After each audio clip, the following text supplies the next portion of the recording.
Ok, listo. Ok, bueno. Decíamos, hermanos, que ya hemos visto que la depresión, ¿verdad? En la mayor parte es resultado de las decepciones de la vida. En ciertos casos, hermanos, la depresión viene como resultado de no querer tomar responsabilidades de malas decisiones. Decisiones que en el día de hoy, ¿verdad? Le están cobrando con intereses. Hay Adams dice lo siguiente: con frecuencia, pero no siempre, combinados con problemas, dificultades matrimoniales, pérdida de trabajo, dice aquellos cuyos problemas es la depresión y que aparecen en un flujo constante, tal vez observen inicialmente que su problema es antiguo, pero también dice lo es la solución con Dios. Volviendo a 2 de Corintios 4, donde Pablo dice que no se rendirá a pesar de sus muchas aflicciones, puede mostrar cómo hay otra manera de responder a las pruebas de la vida.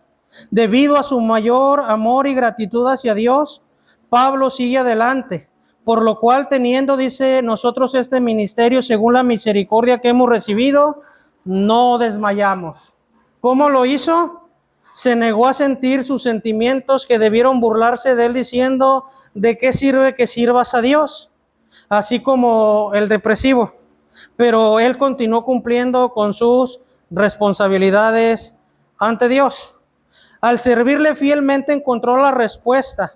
Nunca se desesperó. En cierto sentido, la depresión es la salida del cobarde y el método moderno de abordarlo a través de la medicina coincide y fomenta ese enfoque debilitante ante los problemas de la vida. El camino bíblico es seguir adelante a pesar de los sentimientos y cuando uno lo haga, no se deprimirá. De manera similar, la salida de la depresión, que puede ser rápida y duradera, es colaborar y asumir nuevamente aquellas responsabilidades que ha abandonado. Eso provocará el cambio de humor deseado. Lo que dice esta consejera bíblica en cuanto a la depresión, es que una persona, ¿verdad?, que ya tiene un problema antiguo de depresión, dice, también la solución es antigua. Dice, en Dios. Lo que tiene que hacer simplemente una persona deprimida es retomar sus responsabilidades físicas como emocionales, sentimentales y espirituales. Es decir, debe de ponerse en acción. Hay muchos ejemplos, hermanos, hay muchos ejemplos en la Biblia de personas que se metieron en la cueva de la depresión por las decepciones de la vida. Uno de los ejemplos lo tenemos aquí con Elías, hermanos. Él llegó ahí a esa cueva por un mal manejo de una circunstancia. Él culparía a Jezabel, hermanos, como la culpable, ¿verdad?, de que él estuviera ahí. De hecho, cuando Dios le habla, él comienza a culpar, ¿verdad? Dice, mira, Señor, a tus profetas les han dado muerte. Mira, tu pueblo ha dejado la verdad. Ellos son los culpables de que yo esté aquí. Pero el verdadero culpable, hermanos, fue él a través de su reacción. Porque fue cómo reaccionó a la circunstancia que lo llevó a la depresión. Ahora, recuerda, hermanos, que esta experiencia de Elías, si usted siguió la lectura, él comió y bebió, hermanos, pero eso no resolvió su problema emocional. Él, de hecho, quería darse por vencido porque había decidido, hermanos, que su situación no tenía esperanza. Él había decidido, hermanos, que su ministerio, ¿verdad?, era causa perdida. El hambre, hermanos, y el cansancio de Elías no le hicieron esto a él. Él ya estaba deprimido antes de todo. La comida y el descanso, hermanos, solos tampoco no pudieron resolver su depresión. Para poder enderezar el corazón de Elías se necesitó, hermanos, con un encuentro con la verdad de Dios. Recuerda el texto, hermanos, que acabamos de aprender. Y conoceréis la verdad y la verdad os hará, ¿qué? Libres. Fue lo que tuvo que hacer Elías, conocer la verdad de Dios, tener un encuentro con la verdad de Dios para poder salir de esa cueva. Hay otro ejemplo, lo hemos visto durante estos días, Jonás. Él llegó, hermanos, a la depresión por no querer perdonar al pueblo de Nínive. Él trató de culpar, ¿verdad?, a Dios. Él trató de culpar la maldad de los ninivitas, pero era un mal en su corazón por no querer perdonar. David, lo hemos visto durante esta semana, Salmo 32, Salmo 38, donde nos habla que lo llevó a su depresión fue el pecado. Y no solamente su pecado, sino la ansiedad por pensar en las consecuencias de su pecado. Y si me vieron, y si alguien se dio cuenta, ¿y qué va a suceder conmigo? Sin darse cuenta, hermanos, que Dios ya lo sabía, que a Dios no le podía esconder nada. Esto lo vemos en el Salmo 51, que le trajo problemas psicosománticos, ¿verdad? Dice que le dolían sus huesos, se habían secado, dice que su cuerpo se había envejecido y se sentía mal. La pregunta, todo esto, hermanos, ¿cómo salir de la depresión? ¿Cómo salir de la depresión? Elías es un buen ejemplo de lo que nos pasa a nosotros, hermanos, o de lo que nos pasará si no manejamos bien las circunstancias. Vamos a ver, número 1, hermanos, el contexto del problema. ¿Por qué Elías está depresivo? ¿Y por qué está buscando la muerte? Elías, hermanos, no tenía el control de las cosas que le sucedían, así como usted y yo tenemos el control de lo que nos sucede. No, ¿verdad que no?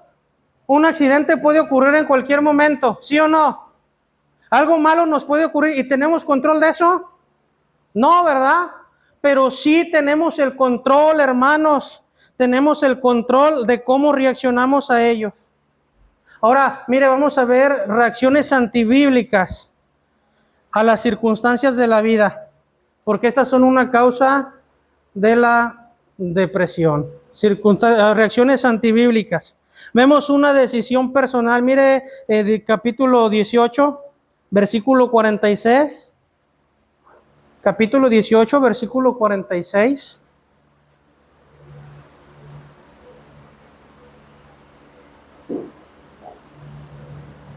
Mire el contexto, una decisión personal, dice la Biblia. Y la mano de Jehová estuvo ¿sobre quién? El cual ciñó sus lomos y corrió delante de Acab hasta llegar. ¿Quién tomó la decisión de ir delante de Acab, hermanos? ¿Quién tomó esa decisión? Mire, si usted lee el contexto, cuando aparece Elías en el capítulo 17, Elías va delante de Acab. ¿Por qué? Porque Dios lo había mandado. Dios le dice, ve y habla a Acab y dile que no va a llover. Y va y lo habla. Y luego cuando va y habla, Dios le dice, ahora mira, Elías, ve y escóndete al río de Querit. Ahí yo te voy a sustentar con carne y con agua, con pan, ¿verdad? Y luego después dice que se seca el río y Dios le dice, Elías, ahora mira, vete a Sarepta, una viuda, porque ahí yo he mandado que ella te sustente. Y luego pasa esto, ¿verdad? Y dice, ahora preséntate delante de acá. Y luego dice, ve y ve al monte, ¿verdad? Y vemos lo que Elías hace ahí, ¿verdad? Y mata 850. Pero cada que hace algo, hermanos, va porque Dios le dice, ¿qué hacer? Luego Dios le dice, ¿verdad? Que vaya, que sube al monte Carmelo y que ore por lluvia. Va y sube. Pero una vez que comienza a llover, hermanos, nadie le dice que tenía que ir delante de acá. Nadie le dice que él tenía que correr, hermanos, hasta Jerusalén, ¿verdad? Delante de acá. 241 kilómetros, hermanos. Y dice que corrió delante de los carros. Delante de los carros de acá. Lógico, cuando tomas una decisión personal, sin consultar a Dios, sin ser Dios, hermano, el que te dirija, estás tomando una mala decisión. Elías tomó una decisión personal que lo llevó, hermanos, a la depresión. Nadie le dijo que fuera delante de acá. Todos, hermanos, tomamos decisiones, pero las decisiones que nos van a costar más son las que tomamos sin tomar en cuenta a Dios, sin que sea Dios el que nos dirija, hermanos. Primero a los Corintios 10:2, hermanos, dice, así que el que piensa estar firme, mire, ¿Por qué digo esto, hermanos? Porque podemos decir, ese Elías la regó. Pero ¿cuántos de nosotros tomamos decisiones diarias, hermanos, sin consultar a Dios? Que tenemos que hacer algo y porque es ya, ¿verdad? Hasta decimos, ¿verdad? Izquierda o derecha, no, derecha. O muchas veces como las señoritas, ¿verdad? ¿Me quiere? No me quiere, con una flor. Antes de ponerse a orar y decir, Señor, tengo que tomar esta decisión. Yo quiero que tú me dirijas, yo quiero que tú seas quien me diga qué hacer, Señor. Si tengo que ir para tal lado, tengo que ir para tal lado. Tenemos que consultar a Dios, hermanos. Era lógico, 241 kilómetros. Era lógico, hermanos, que se iba a cansar. Iba a llegar cansado, ¿verdad? Entonces llega cansado y mire, hermanos, lo que acontece. Capítulo 19, versículo 1. Acab dio a Jezabel la nueva de todo lo que Elías había hecho y de cómo había matado a espada a todos los profetas. Entonces envió Jezabel a Elías un mensajero diciendo, así me hagan los dioses y aún me añadan, si mañana a estas horas yo no he puesto tu persona como la de una de ellos. Viendo pues el peligro, se levantó y se fue para salvar su vida y vino a Beerseba, que está en Judá, y dejó allí a su criado. Era tanto su cansancio, hermanos, que cuando esta mujer, ¿verdad?, le mandó a alguien diciéndole que lo iban a matar igual, ¿verdad?, ni siquiera se acordó que la mano de Dios había estado sobre él por más de 3 años y medio. Porque es lo que nos dice el versículo 46. La mano de Dios había estado sobre Elías, le había mostrado su poder, le había mostrado su ayuda, le había mostrado su respaldo, le había mostrado, hermanos, que era especial para él y que Dios tenía cuidado de él y se olvidó de ello a través de su cansancio. Malas decisiones. Entonces vemos una decisión personal, pero vemos una expectativa, hermanos, no realista. Una expectativa no realista. Mire, Primera de Reyes 18, 24. Primera de Reyes 18, 24.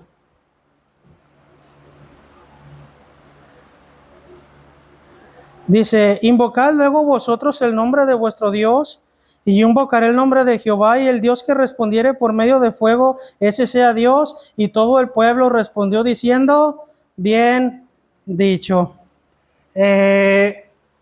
Vemos lo que hace aquí Elías. Les pone un reto, ¿verdad? Y les dice, bueno, hagan un altar, yo voy a hacer uno, invoquen a su Dios, yo voy a invocar al mío, y aquel que responda con fuego, ¿verdad? Ese es el Dios verdadero. Y entonces Dios hace descender, ¿verdad?, fuego del cielo y consume su altar y mata a 850 profetas, 450 profetas de Acera y 400 profetas de Baal. Y él tiene, hermanos, una expectativa irreal, ¿verdad? Él dijo, por fin, mis problemas ya se acabaron. Ahora voy a volver, ¿verdad?, allá donde, a la ciudad real, me voy a sentar y ahora todos van a creer en Dios y ahora todos van a servir a Dios. Mis problemas ya todos se acabaron. Ahora, ¿alguien le había prometido que sus problemas se acabaron? No, ¿verdad que no? A veces, hermanos, nosotros, ¿verdad?, nos hacemos expectativas. Nunca, hermanos, nunca se nos puede olvidar que nuestra fe no es bien recibida por el mundo.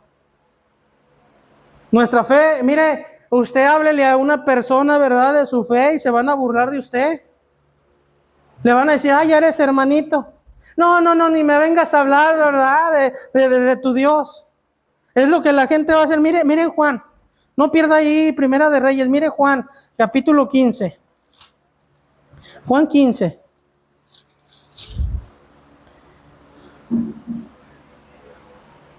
Juan 15, versículo 18. Dice la Biblia, si el mundo os aborrece, sabed que a mí me ha aborrecido antes que a vosotros. A veces pensamos, hermanos, que nuestra fe va a ser bien recibida en el mundo, pero no es así. A Elías se le olvidó que Dios, hermanos, no lo hacía responsable por el éxito. Dios no lo hacía responsable si le iba bien o no, hermanos. Dios hacía responsable a Elías por su fidelidad. Igual, hermanos, Dios a nosotros nos va a hacer responsables, hermanos, por nuestra fidelidad y obediencia. No si tenemos éxito o no. No si nos va bien o no. Dios no nos hace responsables de eso. Dios nos hace responsables de nuestra obediencia y de nuestra fidelidad a Él. La depresión es un factor, hermanos. La decepción, perdón, es un factor en la depresión. A veces hay metas que no se alcanzan. A veces nos hacemos sueños y propósitos y metas que no se alcanzan. Nos decepcionamos, hermanos, y entonces, ¿verdad? Viene la depresión. Unos que están en la crisis de media vida. Dice, ay, imagínese, ¿verdad? No me pasa a mí, hermanos. No me pasa a mí, pero me voy a poner de ejemplo, ¿verdad? 38 años. Ay, ya me voy a retirar porque Dios es infiel. Quiero esposa y no me he casado. Quiero hijos y ni para cuándo.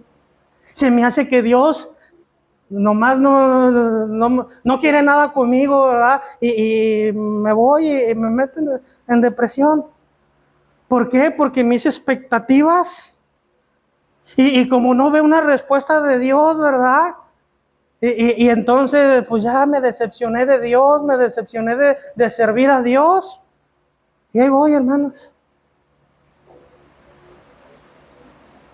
Y muchas veces, hermanos, muchas veces hay metas que no se cumplen, sueños que no logramos. Nos frustramos.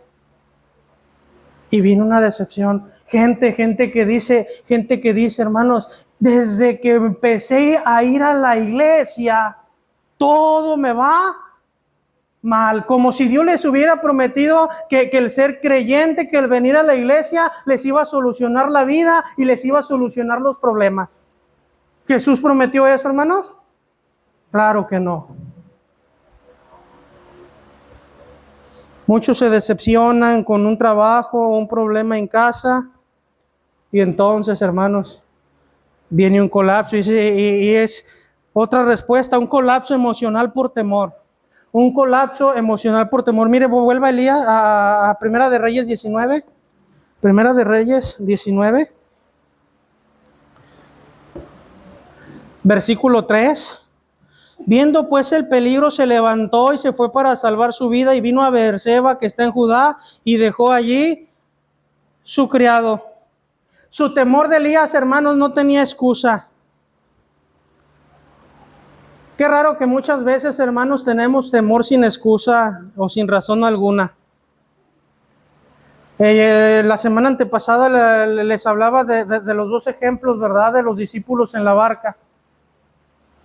En una ocasión iban solos, ¿verdad? Y era lógico. Estaban solos en medio del mar. Y cuando son azotados y luego ven a Jesús caminando entre las olas, ¿verdad? Se asustan. Y después les calma el viento. Se calman. Verdaderamente este es el Hijo de Dios. ¿Quién es este hombre, verdad? Que reprende los vientos y le obedecen. Y es el Hijo de Dios. Luego la segunda ocasión, Jesús está durmiendo. Maestro, ¿no tienes cuidado de nosotros que perecemos? Oye, pues si el Hijo de Dios está, ni modo que nos vayamos a morir. Si Él está con nosotros, ¿quién contra nosotros? Si en Él somos más que vencedores, ¿por qué rehusar la batalla? Pero a veces, hermanos, nuestros temores no tienen excusa. Elías, hermanos, falló en su punto más fuerte. Dejó de preocuparse por la gloria de Dios y comenzó a pensar en sí mismo. El contexto del capítulo 17 y 18 nos muestra, hermanos, que mientras él se preocupó por darle la gloria a Dios, todo le salió bien. Cuando comenzó a pensar en sí mismo, fue que empezó su colapso emocional. Él estaba abatido emocionalmente porque físicamente, hermanos, estaba muy cansado. Es lo que hemos estado viendo durante estas semanas, es un círculo vicioso. Si yo estoy cansado emocionalmente, me voy a sentir cansado. Y si emocionalmente estoy cansado, espiritualmente estoy cansado y me voy a empezar a sentir mal. Va a dañar en la manera en que pienso, en cómo reacciono y en lo que hago. Debemos entender, hermanos, entre emocionalmente abatido porque físicamente estás cansado y entre emocionalmente abatido porque hay pecado y entre emocionalmente abatido porque hay algo que atender. Son 3 puntos de vista diferentes. Si estás deprimido, ¿por qué? Porque estás cansado. Si estás deprimido porque hay pecado en tu vida, falta de perdón, o porque tienes algo que atender, algo que te trae estrés, ¿verdad? Que el estrés te está abatiendo de más. Entonces, hay que entender esto, hermanos. Número 2, las reacciones del depresivo. Las reacciones del depresivo. Cada día, hermanos, el depresivo se hunde más. Siente que no hay salida. Simplemente siente que no hay forma de salir de la cueva. Esto es lo que estaba pasando en la vida de Elías. Mire el versículo 3. ¿Qué fue lo que pasó primeramente con Elías? Dice, viendo pues el peligro, se levantó y se fue ¿para qué? Él dejó, hermanos, paró de confiar en Dios. Una persona depresiva, hermanos, no confía en Dios en medio de sus problemas. Pueden saber muchos textos, pueden saber mucha Biblia, pero realmente su confianza, hermanos, no está en Dios. Personas depresivas pueden leer la Biblia, pueden orar, pero ellos tienen terror, hermanos, de cualquier circunstancia. Pueden venir a la iglesia, pueden estar en la iglesia, pero no tienen su confianza en Dios. Las promesas de Dios pueden parecer vacías delante de ellos. Y por correr, hermanos, de la presencia de Dios, se meten más en desesperación, en ansiedad y en depresión. Elías, hermanos, dice que cuando vio el peligro, sintió el terror, dice, y huyó, dice, para salvar su vida. Se olvidó, hermanos, de todas aquellas cosas que Dios había hecho por él. No solamente, hermanos, paró de confiar en Dios, sino que paró de servir a Dios. Mire, gente depresiva va a correr, hermanos, de sus responsabilidades. Son negligentes de sus responsabilidades en sus casas, con su familia, con su matrimonio, en su trabajo. Y del servicio espiritual, ni se diga. No quieren hacer nada. Es que me siento mal y sabe qué creo yo, hermanos, que el mejor antidepresivo se llama trapeador y escoba y cepillo, ¿verdad? El activarse, yo creo, hermanos, que es el mejor antidepresivo, ¿verdad? Lejos de una pastillita que va a dañar mis riñones, que va a dañar mi mente, ¿verdad? El ponerse, hermanos, a hacer algo. Gente depresiva, hermanos, la apariencia personal ya no le es importante. Ya no se peina, no le vale cuenta, hermanos, su apariencia personal. Paran de servir a Dios. ¿Qué más le pasó, hermanos? Él se aisló de los demás. Mire el versículo 3. Viendo pues el peligro, se levantó y se fue para salvar su vida y vino a Berseba, que está en Judá. ¿Y qué dice lo demás? Y dejó ahí a su criado, su achichincle, su ayudante, ¿verdad? Su compañero, ahí lo dejó. Gente depresiva, hermanos, quiere sentirse mal a solas. Quieren estar solos, no quieren saber, déjame solo, no quiero saber de nadie, no quiero escucharte. ¿Qué más pasó? Mira el versículo 4. Y él se fue por el desierto un día de camino y vino y se sentó debajo de un enebro y deseando morirse dijo, basta ya, oh Jehová, quítame la vida, pues no soy yo mejor que mis padres. Él, hermano, se colapsó en cansancio. Un enebro, hermanos, Es un árbol con poca hoja. Casi no da sombra, hermanos. Cuando alguien anda, alguna vez les ha pegado o les ha querido dar así como un golpe de calor. Qué feo se siente, ¿verdad? Va uno y quiere sentarse debajo de una sombrita y quiere que le pegue el airecito, ¿verdad? De menos para sentir un poco de alivio. Ahora imagínense el cansancio de Elías solo, ¿verdad? Sin sombra.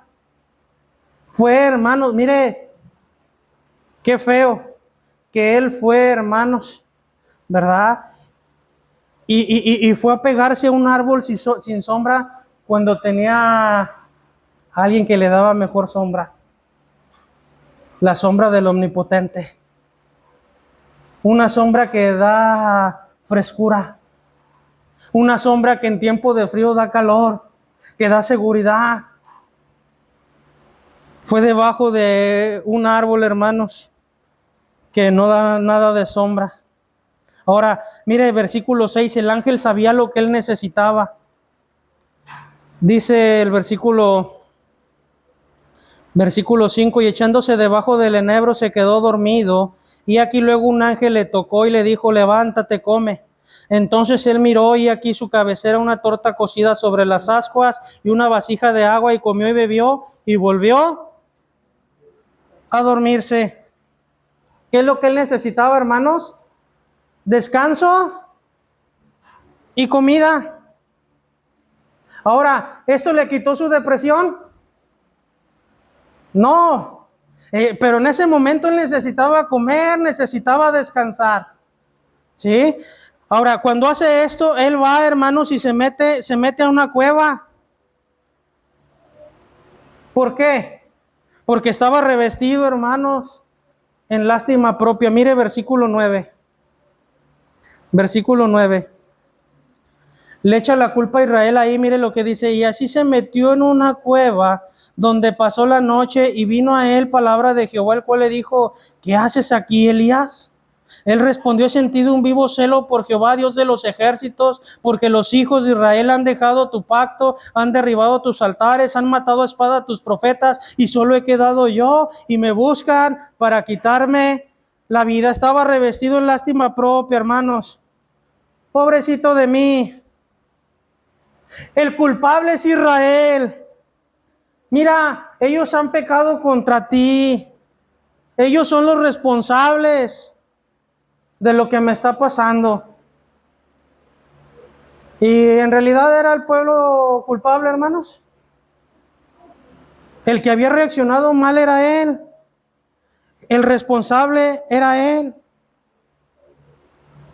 ¿Sabe? Gente depresiva dice, es que tú no me entiendes. Es que, mira, a nadie le importo, es más, ni a Dios le importo. Pobrecito de mí. Si tal persona no me hubiera dicho, si tal persona no me hubiera hecho, empiezan, hermanos, a recubrirse, ¿verdad? De lástima propia. Y empiezan a culpar a todos. Es lo que le estaba pasando a Elías. Elías dice, hermanos, que él es el único a quien le importa lo que está pasando en Israel. Elías está diciendo, Señor, mira, lo único que le importa tu gloria es a mí. Yo no soy mejor que ellos, quítame la vida.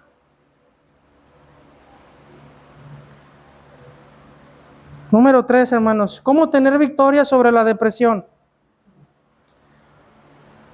La depresión de Elías fue resultado de su reacción equivocada a la decepción y a la amenaza de su vida. ¿Cómo reaccionó, hermanos, cuando él sintió esa amenaza? Cuando vienen, ¿verdad?, esas palabras. ¿Cómo fue que él reaccionó? ¿Qué necesitaba? Mire lo que dice 1 Tesalonicenses 5:14.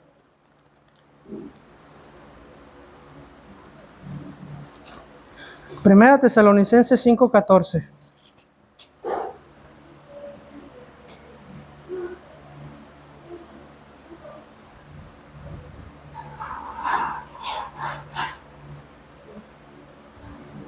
Dice, también os rogamos, hermanos, que amonestéis a los ociosos, que alentéis a los de poco ánimo, que sostengáis a los débiles, que seáis pacientes para... Mire, Elías lo primero que necesitaba, hermanos, era arrepentirse de su pecado. Por eso Dios va, lo llama cuando está en la cueva y le hace una pregunta: Elías, ¿qué haces aquí? ¿Qué haces aquí? ¿Sabe lo que le está diciendo Dios realmente a Elías? ¿Quién te dijo que vinieras aquí? ¿Será que yo te guié hasta aquí, Elías? ¿Yo te dije que vinieras aquí, Elías?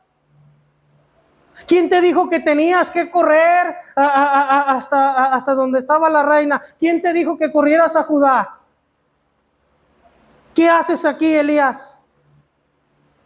Cuando Dios llama, hermanos, es porque quiere llamar al arrepentimiento. No fue lo que hizo Dios con Adán y Eva cuando le dice: Adán, ¿dónde estás tú? Ah, Señor, es que te oí, ¿verdad? Y tuve miedo porque estaba desnudo y me escondí. ¿Y quién te dijo que estabas desnudo? ¿Acaso comiste del árbol del cual te dije que no comieras? ¿Por qué Dios lo llamó, hermanos? Porque quería llamarlo al arrepentimiento. Elías era lo primero que necesitaba: arrepentimiento, hermanos, por sus acciones equivocadas, por hacer algo sin consultarlo primero a él. Pero, ¿qué fue si bien era lo primero que necesitaba, qué fue lo primero que recibió? Recibió ayuda compasiva, hermanos. Él recibió ayuda compasiva. Dice la Biblia que el ángel le volvió a dar comida y bebida. Fortalécete. Fortalécete. El depresivo, hermanos, lo primero que necesita es arrepentimiento. Pero muchas veces lo que se le tiene que dar, hermanos, es una ayuda compasiva, el escucharlo. El escucharlo, el escucharlo, el escucharlo. Que se desahogue. Y tal vez, ¿verdad? Durante la primera consejería no le diga nada. Simplemente escúchelo. Pero una segunda consejería, llevarlo, hermanos, guiarlos al arrepentimiento. Vemos en el versículo 9, mire, de Primera de Reyes 19. ¿Qué necesitaba Elías? Necesitaba una confrontación, hermanos, una confrontación.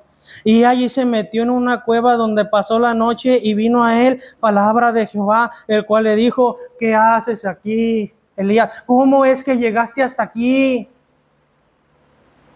¿Cómo es que, mire, el depresivo lo que necesitas, a donde necesita llevarlo es: ¿cómo es que llegaste a sentirte tan miserable? ¿Cómo es que llegaste tan profundo, verdad, en tu depresión? ¿Qué fue lo que te trajo a este lugar? No es que llegaste de la noche a la mañana, algo tuvo que causar en tu mente que trajera malos pensamientos y que tus pensamientos te engañaran tanto, ¿verdad? Que te entristeciste, te amargaste, te airaste y te llevó a lo más profundo de esa cueva de la depresión.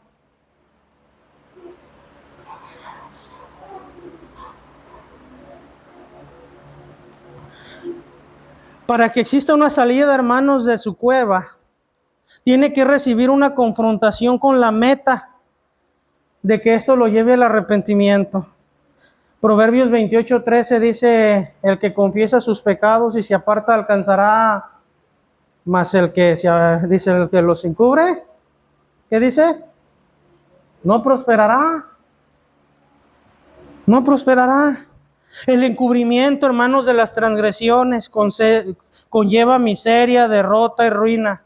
Pero la confesión del pecado y su enmienda traen consigo perdón y un alivio misericordioso. La psiquiatría no tiene medicinas para la curación, dice Jay Adams. La psiquiatría no tiene medicinas para la curación de enfermedades amartiagénicas, es decir, problemas engendrados por el pecado. Hay gente, hermanos, hay gente depresiva que no quiere aceptar que haya amargura en su corazón. Y la amargura es pecado, hermanos. Hay gente que depresiva, hermanos, que no saben perdonar y que cargan con ofensas de años y años y no quieren, hermanos, reconocer que no han aprendido a perdonar. Y eso los lleva más profundo a la depresión. Hay personas, hermanos, que no quieren reconocer que hay ira en su corazón, que los lleva a tristeza y a tantas otras cosas. Y se aferran a que ellos no son culpables. Y sabe, esas personas, ese tipo de personas, hermanos, no quieren salir de la depresión. Se acercan con usted diciendo, ¿qué puedo hacer para poder salir de mi depresión? ¿Cómo? Y uno habla con ellos, hermanos, pero ¿sabe qué? Les entra por aquí lo que uno les dice y les sale por el otro lado.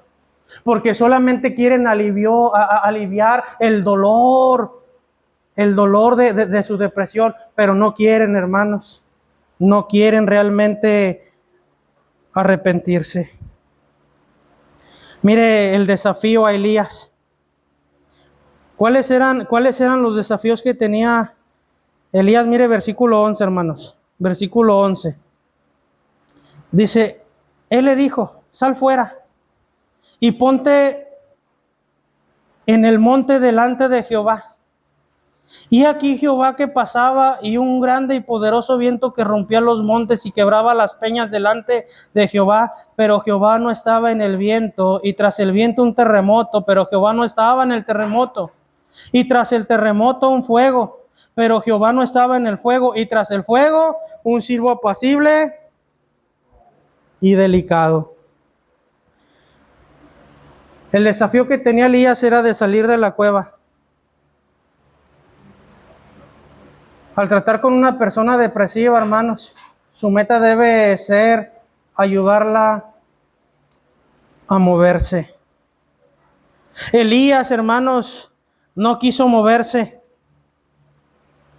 El ángel de Jehová dice que le dijo, sal de la cueva, y él no quiso moverse. Entonces Dios tiene que hacer una demostración de poder, hermanos, para tener la atención de Elías. Es importante, hermanos, tomar responsabilidades de las cosas que hemos dejado de hacer. Es decir, debemos hacer las cosas correctas, aunque no tengamos las ganas de hacerlas. Mire, hay gente, hermanos, que no quiere arrepentirse hasta que Dios no da una demostración de su poder. Pero la pregunta es, ¿qué tiene que hacer Dios? ¿Qué tiene que hacer Dios para que aprendamos? Tal vez quitarte un hijo, quitarte a tu cónyuge. Tal vez tiene que hacer algo en tu cuerpo, que te amputen una parte de tu cuerpo, un accidente. ¿Qué tiene que hacer Dios para que esa persona reaccione? Para que esa persona se mueva. Porque Dios puede hacer demostración de su poder de muchas maneras, hermanos. Y mucha gente, hermanos, no quiere moverse hasta ver una demostración del poder de Dios. Pero ojo, hermanos, porque Dios, hermanos, no es ningún mago, ni mucho menos, ¿verdad? Como muchos quieren hacer, declaro, pensando que pueden manipular a Dios a su manera. Cuidado con lo que pedimos y con lo que esperamos, hermanos. Lo que tenía que hacer Elías, hermanos, era recuperar su fuerza de voluntad nuevamente. Y no la iba a recuperar, hermanos, hasta que pusiera su confianza en el Dios que había estado con él. Mire versículo 13. Versículo 13 vemos la obediencia de Elías.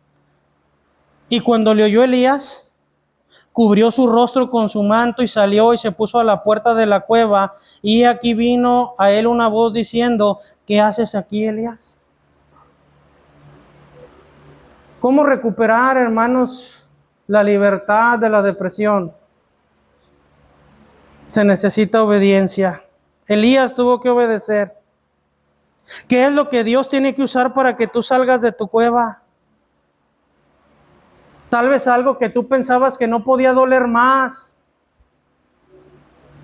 que tu dolor emocional. Mire, ya estoy a punto de terminar. Estas palabras son de este psiquiatra que le digo que no es cristiano. Y mire lo que él dice. La persona deprimida es incapaz de actuar o no estar dispuesto a actuar. Es una pregunta. Luego él contesta, nuestras respuestas afectarán directamente nuestro enfoque. Si preguntas a tus familiares, te dirán que la persona deprimida no está dispuesta. ¿Quién más es responsable, hermanos, de una persona que no quiere salir de la depresión? Los familiares, es que no está dispuesto, no lo molestes. Ay, no quiere. Y no quieren ayudarles, hermanos, a salir de esa cueva porque le están consintiendo, apapachando, ¿verdad?, su enfermedad. Dice, si preguntas a quienes están deprimidos, te dirán que no son capaces. De lo que podemos estar seguros es que las personas deprimidas están en una batalla. En la batalla, dice, podemos asociarnos con ellos e incluso luchar en su nombre a veces. Pero la persona deprimida debe estar dispuesta a participar en la batalla. No esperemos, dice, que él o ella luche de la misma manera que nosotros, pero debemos unirnos a la persona deprimida y desarrollar una estrategia mutuamente acordada para entablar la batalla.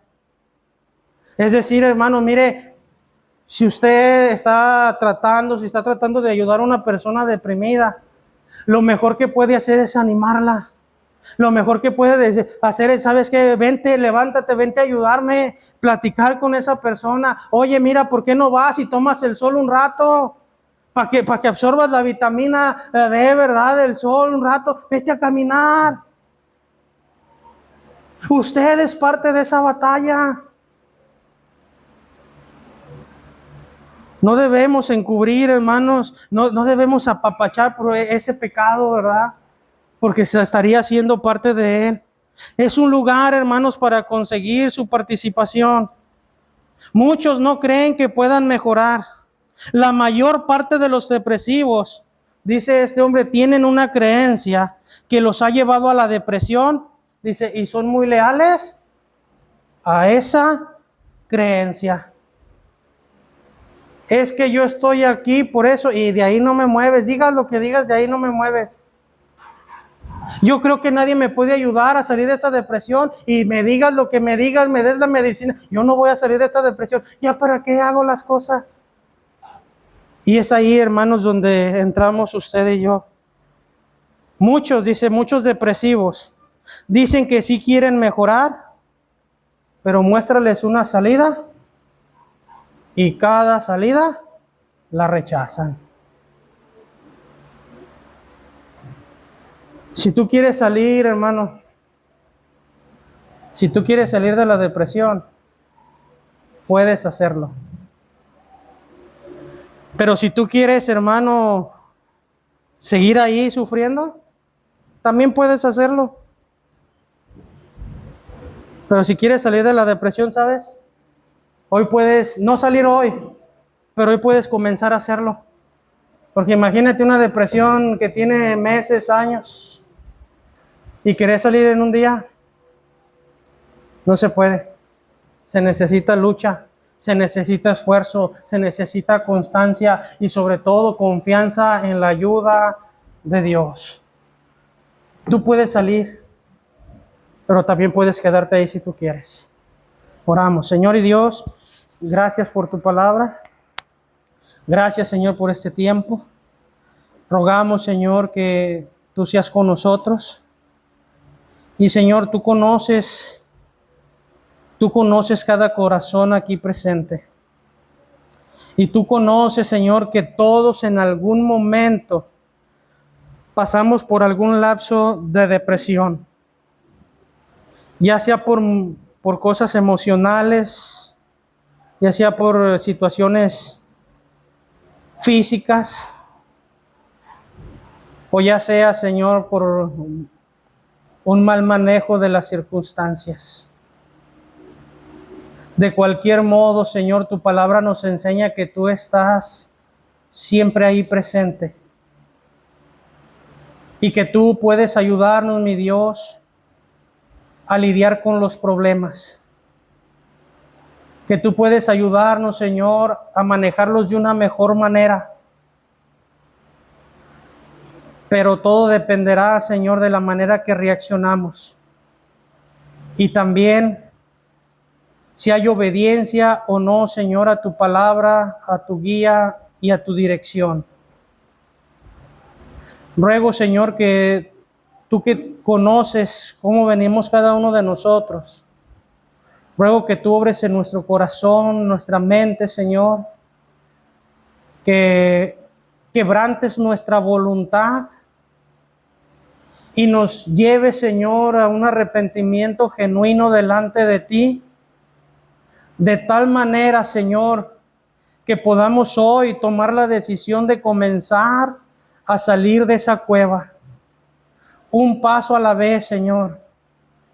Que no tengamos que esperar a que tú actúes de alguna manera que no queramos, que vaya a traer más dolor que el que pensamos que ya no podíamos sentir. Ruego, Señor, que tú obres, que tu Espíritu Santo, Señor, nos quebrante, nos lleve al arrepentimiento y nos lleve, Señor, entonces a tomar decisiones correctas en nuestra vida y a preocuparnos, Señor, para que seas tú quien reciba la honra y la gloria a través de lo que hacemos. Que dejemos de pensar en nosotros, Señor, y que tú seas nuestra prioridad. Porque entonces, Señor, dice tu palabra, que tú comenzarás, mi Dios, a hacer lo mejor en nuestra vida. Nos ponemos en tus manos, pedimos de tu bendición, en el nombre precioso de Jesús nuestro Salvador. Amén.